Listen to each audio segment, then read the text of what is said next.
బయట అందరూ సినిమా పేరేంటి అడుగుతున్నారు. మేము అడిగితే చెప్పట్లేదు సార్, మీరు అడగండి. అనిలు, సినిమా టైటిల్ ఏంటి? జనవరి 12 విడుదల. నేను అడుగుతున్నది రిలీజ్ డేట్ కాదు సార్, సినిమా టైటిల్.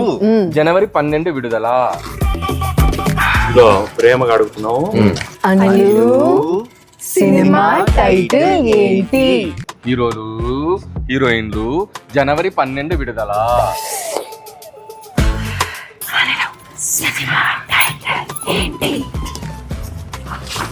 జనవరి 12 విడుదల.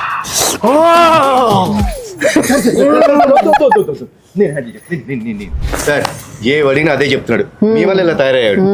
అనిల్ టైమింగ్ నాకు బాగా తెలుసు. జనవరి 12 విడుదల అంటే సంక్రాంతికి వచ్చే మన సినిమా టైటిల్ జనవరి 12 విడుదల. మన సినిమా రిలీజ్ డేట్ జనవరి 12 విడుదల.